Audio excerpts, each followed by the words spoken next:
información para el tutor, que muchos de ellos no están en Google. Están en Masei, están en Varela, están en Suros. Pero es la oportunidad del curso para que lo conozcan, porque sí existen. Uno de ellos es el señor broncoplegia. Habíamos visto la vez pasada que broncoplegia, que cada síndrome que ustedes enuncien correctamente tiene una palabra anatómica y fisiopatológica. Si van a hacer 5 síndromes bronquiales, entonces en esa palabra tiene que estar bronquial, ¿no? Broncoplegia, bronquitis, aguda bronca, obstrucción bronquial, bronquitis, ¿no? Entonces sí se entiende. No sé si esto funcionará, pero igual vamos a continuar.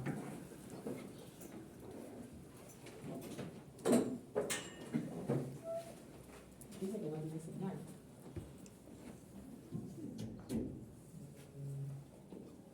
Este en HMD 1.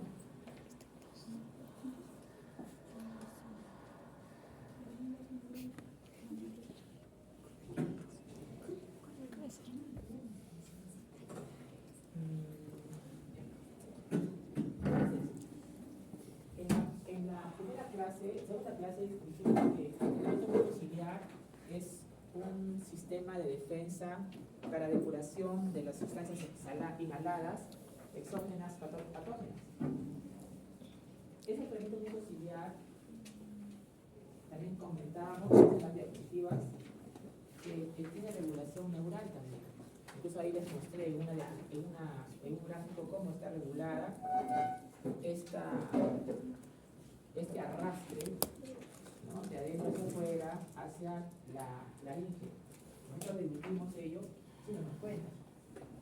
También dijimos, revisan las diapos, que se complementa la tos y el tratamiento mucociliar. Una complementa a la otra. Y también les dije que la tos, revisen también la primera clase de tos, que tiene también regulación cortical, es decir, que la tos efectiva está regulada por la corteza cerebral. Un ejemplo fehaciente de ello es que el paciente comatoso, que está en coma, uno lo intuba y ni tose. Está con el tubo de plástico en la laringe y el paciente ni se inmuta. ¿Por qué? Porque como está con un severo compromiso de conciencia, pues la tos no ocurre. Entonces, broncoplegia, ¿qué cosa es broncoplegia? Justamente esto ocurre en pacientes que están severamente comprometidos de la conciencia, pacientes comatosos, por diferentes razones: trauma, hemorragia, isquemia, neoplasia, intoxicación medicamentosa. Este paciente llega a emergencia y ustedes lo abordan y no es difícil darse cuenta que está en coma. Ustedes le estimulan verbalmente y no responde. Ya van a aprender en otros cursos, le hacen estímulo de dolor, nociceptivo, es dolor, nociceptivo. Le presionan las apófisis tiroides, le presionan el lecho medial, le pellizcan las tetillas. Con los nudillos le ponen el esternón y le estimulan, nada, cero, no hay respuesta. Entonces ustedes dicen, está en coma. Entonces procedemos a intubar, nada, no hay ninguna respuesta, no hay tos. Entonces, ¿qué sucede? Lo que acabamos de decir, que los dos aclaramiento de la tos, el tratamiento mucociliar, están severamente afectados porque hay un problema neurológico que está generando que no funcione. ¿Y eso qué tiene que ver con nosotros? Eso se llama broncoplegia. ¿Y eso qué tiene que ver con nosotros? Que como no hay tos y sabemos de que las secreciones bronquiales se siguen produciendo continuamente, no hay forma de cómo moverlas. Entonces se emposan, se acumulan, comienzan a cambiar de color, se infectan, obstruyen parcialmente o totalmente, se obstruye parcialmente, síndrome de obstrucción de vía aérea. Se obstruye totalmente, atelectasia. Si se infecta, entonces tenemos que afecta a los alvéolos, contaminación exudativa. Y todos estos, en algún grado, más o menos, insuficiencia respiratoria. Vea usted que un problema que no nació necesariamente en el pulmón, generó un problema traumático, hemorrágico, isquémico, tumoral, que le llevó al paciente a coma. Ese paciente, tarde o temprano, en horas a días, va a generarle que estas secreciones que no se pueden mover adecuadamente obstruyan, como ya mencioné, y generen los síndromes. ¿Cuántos síndromes? 5, incluyendo leucopecia. Yo recuerdo que uno de los cantantes más queridos de nosotros, nuestra generación, Cerati, le dio un infarto cerebral masivo, 50 años. Se llevó a coma.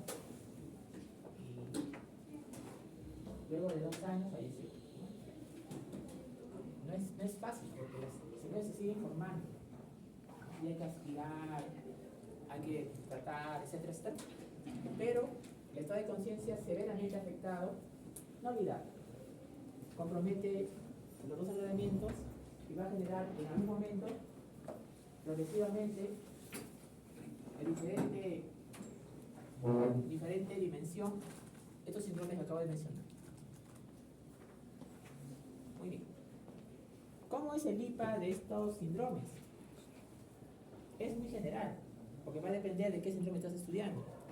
Si fuera condensación exudativa, pues vas a encontrar precipitantes. Si fuera un síndrome de obstrucción de vía aérea, las encuentras sibilantes. Si encuentras un paciente que tiene cianosis respiratoria, y hay un silencio respiratorio en el lado que está obstruido totalmente, pues una atelectasia, ¿no? Y en algún grado todo esto va a generar al paciente desaturación, disnea, taquipnea, respiratoria. Ya vas a ver si estás en +1, +2, según cómo estés definiendo, ¿no? Algunos, por ejemplo, basta asimilarte, ya tienes, si fuera la pregunta obstrucción de vía aérea, +2. Pero si quieres ver algo más específico, de repente sea necesario un examen auxiliar. Muy bien. Bueno, había preparado una diapositiva, pero como no funciona, seguiremos, avancemos.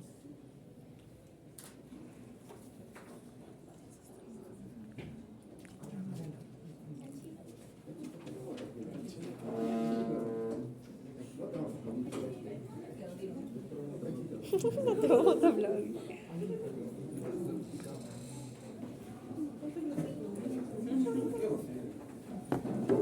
Vaya. ¿Alguien sabe manejar esto?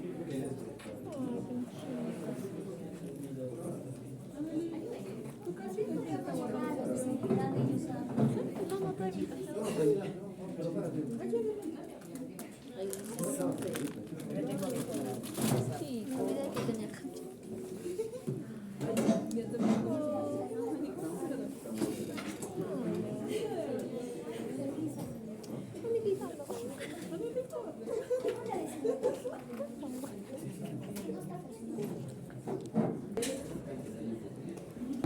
Recordar,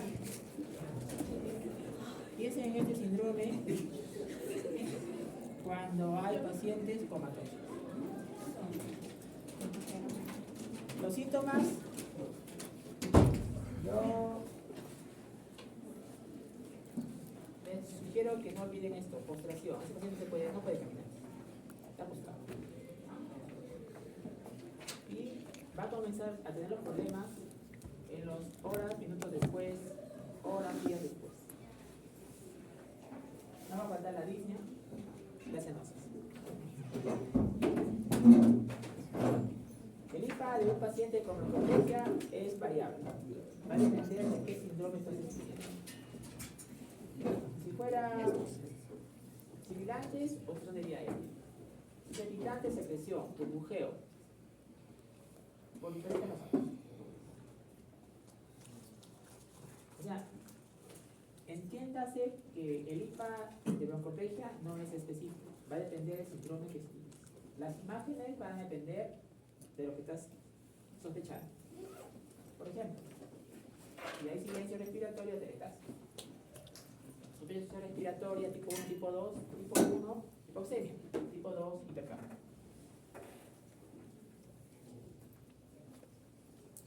Vamos a continuar siguiendo un orden porque me gustaría seguir al grupo que está exponiendo. Tengan presente ustedes, jóvenes, nuevamente les agradezco por esta media hora que me dan de su tiempo. Síndromes bronquiales son 5, pero ustedes se ponen solamente 2. La semana pasada obstrucción de vía aérea y el día de hoy bronquiectasia. Pero los otros síndromes tenemos que revisar, es parte del sílabus importante. Entonces, es la oportunidad. Avanzaré hasta las 4 en punto, el test, el grupo expone, saben la dinámica. Y luego seguimos con el caso de bronquiectasia. Vean ustedes. Está bien enunciado el síndrome, sí, pero es muy general. Pero está bien enunciado. Esta foto le he sacado de Varela, una semiología de Argentina. Interesante. Para que vean de que sibilante hay cuando hay una obstrucción parcial de la vía aérea. Porque si fuera total sería telestasia, no hay nada. Silencio. Y si está en la vía aérea, 3 opciones. O está en la pared de la vía aérea, o está en la luz de la vía aérea, o es extrínseca. O sea, está fuera de la vía aérea. Está como comprimida, presionada por algo externo. Si estuviese en la luz, ¿qué podría ser en la luz que genere esa obstrucción parcial? Cuerpo extraño, secreciones, ¿no? Coágulos.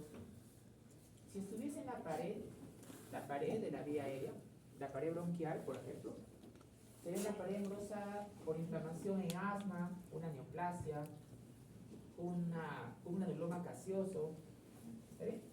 Y si fuera extrínseca, es decir, no está ni en la pared ni en la luz, está fuera, comprimiendo, presionando. Puede ser un derrame pleural, un ganglio mediastínico. Entonces, si fuese dentro de la vía aérea, acá vemos con una endoscopía una imagen muy sospechosa de un tumor. Un tumor puede generar sibilante, por supuesto, localizado, ¿no? Persistentemente localizado. ¿Qué síntomas va a haber en obstrucción de vía aérea? Va a depender de la magnitud y del causal de la obstrucción de vía aérea. Entonces, esto es muy específico de la causa de la obstrucción. Tengan cuidado, una cosa es decir síndrome de obstrucción de vía aérea, pues puede haber todo. Pero si es algo específico, para entender, pues, lo que no falta, tos, exploración, disnea. Claro, si hay hemoptis y bandera roja, ¿en qué podría pensar? Y encima silva. Wow, una neoplasia, ¿no? Una tuberculosis, una bronquiectasia, causales de hemoptisis. Entonces, este IPA de obstrucción de vía aérea, así como broncoplegia, es parte del curso, es totalmente inespecífico, porque va a depender de qué cosa es, ¿no? Claro, si fuese enfisema pulmonar, un tipo de POC, habla de enfisema. Puede haber sibilantes, lo que te define obstrucción de vía aérea. Se puede acompañar de roncantes. Expiración prolongada, mayormente encontramos en los asmas y los EPOCs. Claro, si hay sibilantes, obviamente la inmunidad vesicular va a estar disminuida. El modelo para poder explicar obstrucción de vía aérea, harto conocido es la crisis asmática, ¿no? Es un modelo que nos permite entender mejor el síndrome de obstrucción de vía aérea, ¿no? Si hay una crisis asmática, hay tos, hay disnea, un esputo que parece unas perlas, los cristales del aire, que son eosinófilos, que toman la forma del molde de la luz bronquial, molde de eosinófilos. Aquella persona con crisis asmática pues trae estos síntomas. No puede hablar muchas veces porque la disnea le gana, le genera incomodidad. Este IPA sí es específico de crisis asmática, específico. Ya no es como la obstrucción de vía aérea, que es un universo, este es específico. ¿Qué hay un paciente en crisis asmática? ¿Cómo es el IPA, crisis asmática? Pues la presión está disminuida. Si es una crisis asmática va a haber tiraje, no falta tiraje. Si las vibraciones vocales están disminuidas, la presión está disminuida, puede haber hipersonoridad como no, y la ocultación, tanto el asma como el EPOC, en el tiempo inspiratorio y expiratorio, la inspiración está prolongada porque ellos tienen atrapamiento aéreo. Sibilantes, nunca.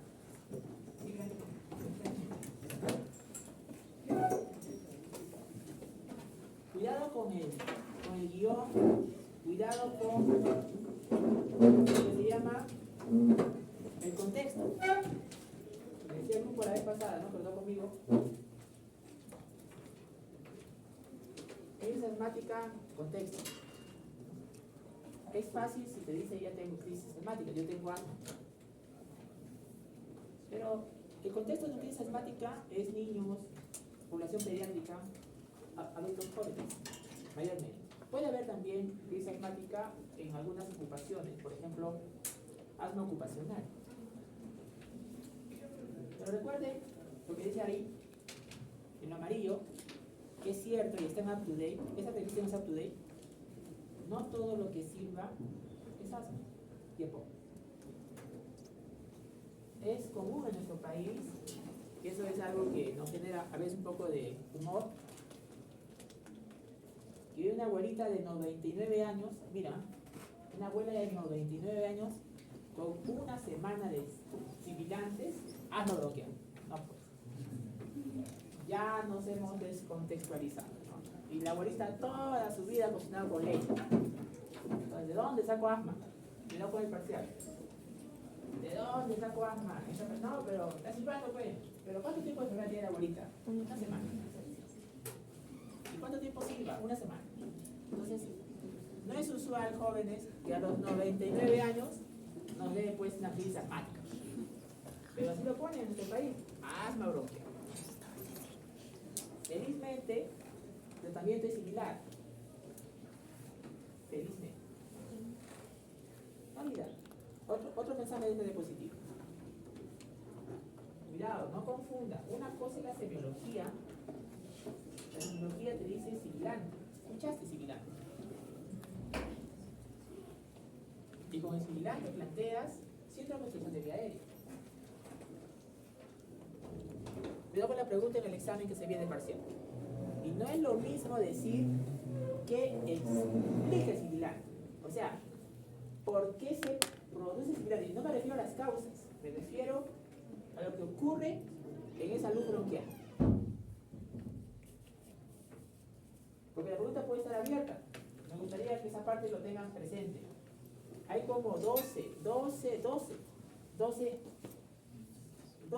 explicaciones en la luz de la vía aérea que la obstruye parcialmente y que produce sibilante. Justamente de esas 12, por el tiempo y la diapositiva, acá les traigo 6.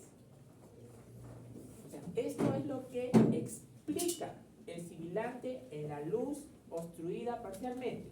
Ejemplo, broncoespasmo. Les dije en la primera clase que la luz bronquial se mueve, se abre y se cierra. Si se abre, dilatación bronquial. Si se cierra, broncoconstricción. Entonces, hay pacientes que tienen más facilidad para que se cierren los bronquios. Por ejemplo, los asmáticos. Que una persona que está sin ese problema. Entonces, le genera un resfrío, una infección respiratoria, y es más fácil que se le cierre que una persona que no tiene asma. Se llama reactividad bronquial. Es más reactiva a cerrarse que otra persona. Eso es variable. Segundo, moco. Dijimos que hay dos mucinas que son las más frecuentes en nosotros. La MUC5B y la MUC5A6. Las dos. se producen por las células globin y las otras por las células, las glándulas mucosas. Entonces, si hay una inflamación, puede generar mayor cantidad de mucinas. Y esa cantidad de mucinas aumentada, pues nuestro tratamiento de repente no es suficiente y se acumula. Va a depender también de la cantidad de mucinas, ojo, mucinas hablo, ¿no? De lo que estamos estudiando. Y eso obstruye parcialmente, o sea, más moco de lo normal. Tercero, lo que decía, que nuestro tratamiento mucociliar no es suficiente. Por ejemplo, en la disidencia ciliar primaria, también llamada síndrome de cilios inmóviles. Entonces, si los cilios no se mueven, entonces ¿cómo van a arrastrar el moco? No se puede. Entonces se acumula el moco ciliar. Aclaramiento mucociliar deficiente. Los comatosos, ya hemos hablado hace un momento. Un comatoso, ya no hay una regulación neural, el moco se estanca. Obstruye parcialmente ciliar, ¿no? Entonces va a depender de qué estás estudiando. Tenemos que saber la fisiopatología de cada cosa que estudiamos. Inflamación. El moco, 98% es agua,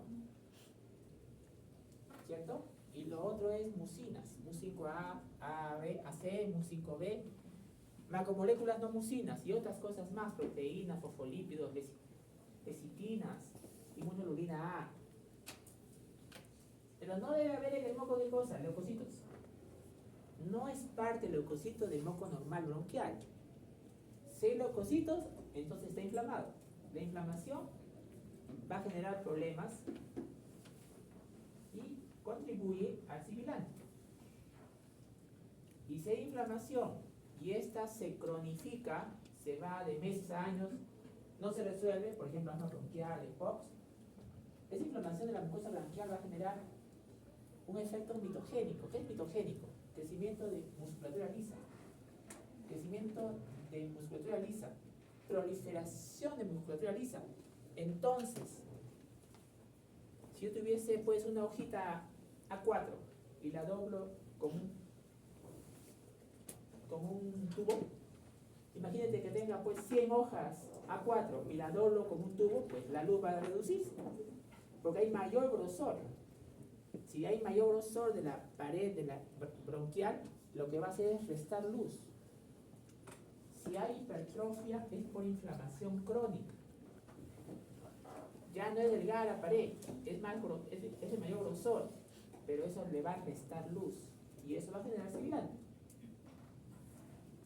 Desbalance de elastasa ante elastasa. ¿Qué es la elastasa? Es una enzima que degrada la elastina. ¿Y dónde está la elastina? En los septums interalveolares. Entonces, si los septums tienen elastina y hay elastasas, entonces nosotros tenemos antielastasas, nosotros. Pero si las elastasas de nuestro sistema inmune desregulado le ganan a las antielastasas nuestras que nos protegen, que hay un equilibrio, un balance, pero si se desbalancea más elastasas que las antilastasas nuestras, y a eso le agregamos tabaco que tiene muchas elastasas, entonces comienzan a clivar los septos. ¿Y qué sucede? Si lo cliva, va a generar destrucción del septo. ¿Y qué va a generar? Que se generen como unas bolsitas de aire, se llaman bulas. Eso ocurre en enfisema.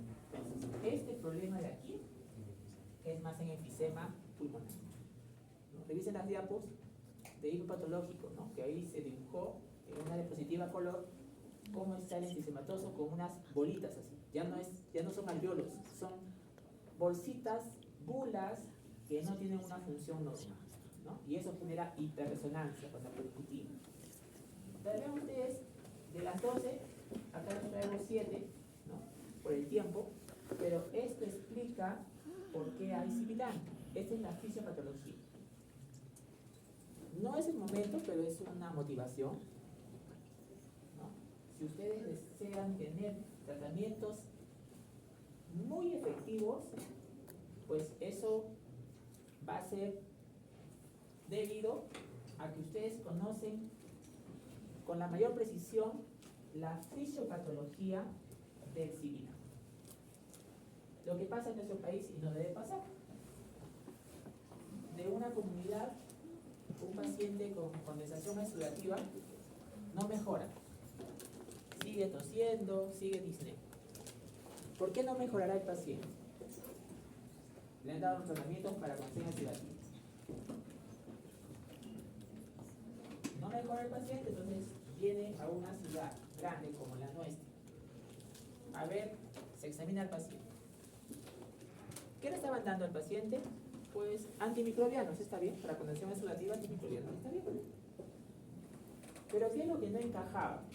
Que el paciente estaba lleno de sibilantes, Entonces, ¿qué tiene que ver el antimicrobiano para mejorar los sibilantes? Nada. Así le diera, pues, no sé, una tonelada de antimicrobianos, el sibilante no va a mejorar. Porque lo que tengo que atacar yo en el sibilante, según caso por caso, es esta fisiopatología. Si está obstruido el bronquio, pues lo nebulizo para abrir los bronquios. Si está inflamado, pues le tengo que dar antiinflamatorios. Y eso no quita que él tenga su condensación exudativa, lo tiene. Pero el antibiótico, el antimicrobiano no le va a resolver eso. El problema era que, además de tener la condensación exudativa, esta persona por diferentes razones tenía un síndrome de obstrucción bronquial de vía aérea. Y si no se le resuelve eso, no va a mejorar. Entonces, seremos más certeros, más efectivos en el tratamiento, mientras mejor se ataque la fisiopatología que estás estudiando. Y va a depender de lo que estás estudiando, cuál es más contundente. Y ahí vas a atacar. Y el paciente va a mejorar y les va a agradecer mucho. La diferencia entre sibilante y estridor es bueno también que lo tengan presente. Estridor, recuerden, estridor se puede escuchar si estetoscopio. Y si lo escuchas, significa obstrucción de vía aérea superior, es una emergencia. No es sinónimo sibilante y estridor. Mayormente el estridor es inspiratorio. En cambio, el sibilante mayormente es expiratorio. El sibilante puede ser polifónico. El estridor es monofónico. O sea, tienes diferencias semiológicas para diferenciarlo. Estos son los tres terrenos anatómicos donde puedes trabajar con sibilancias o sibilantes. La vía aérea superior, esta torácica, miren todo lo anatómico que puede ocurrir como causal de sibilancias. De todo ello, recuerden, el más frecuente es el goteo postnasal, que es una causa de tos crónica. La herida torácica central es a nivel de la vía aérea superior. Por ejemplo, tenemos ahí la estenosis traqueal. Y la vía aérea inferior, intratorácica, es la que más vemos nosotros en la práctica. Ahí está el asma, está el EPOC. Este es un cuadrito up to date. Vean ustedes cuántas causas hay en cada terreno anatómico. Siempre resaltamos que aquí el más frecuente es el que está encabezando. Es lo que más vemos. Detenernos en cada una de ellas no alcanza el tiempo, porque cada una de ellas tiene un guión, ¿no? Yo, por motivación, algunas de ellas les menciono, que vemos en la emergencia, ¿no? Y todas ellas generan sibilantes, ¿no? Por eso decíamos, ¿no? No todo lo que sirve es asma y EPOC. Por ejemplo, vía aérea, esa torácica superior, goteo postnasal, lo vimos en tos, causa de tos crónica en Estados Unidos, primera causa. Tenemos también aquí anafilaxia. Una persona come mariscos de un matrimonio, son mariscos congelados, de repente no estaban muy bien conservados, pasan unos minutos y la ronchas. Bueno, hasta ahí picazón, pero a veces hay broncoespasmo, disnea, va corriendo emergencia, sibilantes, no son asmáticos. Tenemos que hacerle el tratamiento respectivo, ya lo van a aprender en otros lados. sabes si el edema es de tejido subcutáneo, o sea, edema facial, o edema de párpados, o edema de labios, o edema de manos. Eso es peor, ¿no? Tenemos que actuar más rápido. Acá siempre yo les refiero a algo que les puede servir. Hace unos años atrás, a la emergencia, en la mañana, en la noche vino un ingeniero joven, 30 y tantos años, que él sabía que era alérgico a los mariscos, lo sabía. Y ya había estado en UCI, intubado, un año anterior. Y estaba con lo que se llama angioedema, edema facial. Era 2 veces el tamaño normal de la cara, ¿no? Y vino caminando. Sí, se escuchaba un poquito de sibilantes, tratamiento, se hospitalizó, su suero, pasó la noche al día siguiente. ¿Qué sucedió? Que estaba tranquilo en la tarde del día siguiente y comenzó a agitarse, a hacerse cianótico, estridor. Entonces ya estaba pues cianótico, estaba respirando irregularmente, entonces se procede a intubar. ¿Pero qué sucedió? Que no se podía intubar. ¿Por qué no se podía intubar?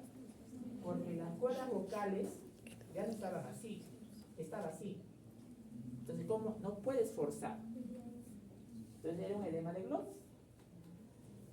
Entonces, ¿cuál era la solución ahí?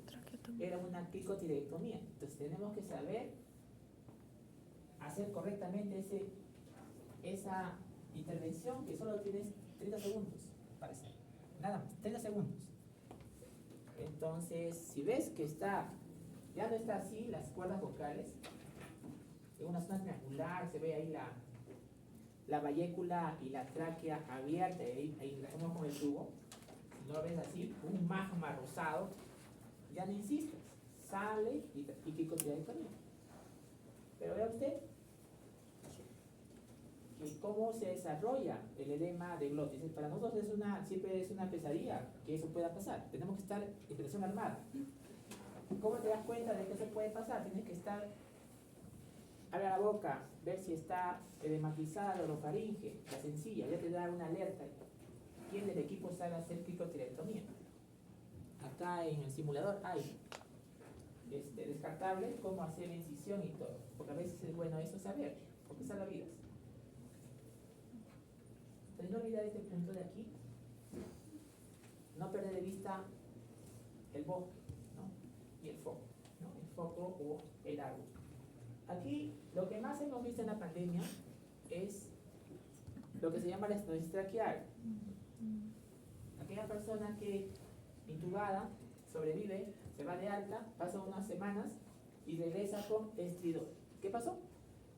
Que el plástico del túbulo traqueal inflamó la mucosa traqueal y los cartílagos traqueales comenzaron a rotar de su eje y estenosar la vía aérea. Y viene el paciente así. Causa de obstrucción de vía aérea central. Y acá está pues todas las causas de la obstrucción de vía aérea intratorácica inferior. Ahí está, conocido por todos nosotros, el asma, el EPOC, encabezando. Pero hay otras causas, vea usted. Por ejemplo, tenemos el cáncer, tenemos la bronquiectasia, ¿no? Por ejemplo. Entonces, aquí UpToDate nos da toda, uno por uno. Yo les doy algunas de ellas, porque de verdad que no hay tiempo para ver toditas, ¿no? Y cada una de ellas, el diagnóstico de alguna de ellas es rápido. En estos escenarios de obstrucción de vía aérea, tener presente de que tienes que tener alta sospecha clínica. No te puede ganar, no nos puede ganar. Tienes que adelantarte al hecho. No se trata de ser agorero, para nada. Sino que el conocimiento que tengas, tienes que predecir con qué porcentaje leído en un libro este paciente puede hacer edema de glotis. Entonces ya estás con expresión armada ya. Entonces, en tu zona, en tu turno, sabes que esto puede pasar. Le das tratamiento, pero sabes que a veces no es suficiente. Entonces ya va viendo el equipo quién sabe hacer este examen. Entonces, lo va a evaluar, te quedas, lo revalúas. A veces solamente es un susto, no pasa nada. Bronquiectasias. La bronquiectasia, ¿cómo genera obstrucción de vía aérea? Ya veremos. Hoy día el grupo va a exponer Ya le voy a dar la palabra. Bronquiectasias, hay una alteración que se llama el ciclo de Cole, lo voy a ver en un segundo, en la cual hay una inflamación necrosante de la vía aérea, como lo dice Jan. Entonces, hay un ciclo vicioso, ciclo de Cole. Infección, inflamación, destrucción de la mucosa bronquial. Aumenta la secreción bronquial. Cuidado, cuidado. Va a depender del fenotipo. El fenotipo de la bronquiectasia. Hace 9 años ya se conoce que hay tres fenotipos. 3. Nosotros, desde que éramos estudiantes de medicina, en nuestro país, tuberculosis, más nos habíamos habituado al fenotipo hipersecretor, con la bronquiectasia y su expectoración conocidísima, ¿no? Que ya seguro el grupo lo va a exponer. Pero deben saber que hay otros 2 fenotipos hace 9 años publicados, que es el fenotipo infeccioso y el fenotipo exacerbador, en la cual no es la regla que haya secreciones bronquiales y no dejan de ser bronquiectasias. Tener presente este punto. Bueno, creo que es la diapositiva que me... Porque ya yo voy a tomar el examen, son las 4. Me ha ganado la hora. No, por favor. Si no se emociona y... No, por favor.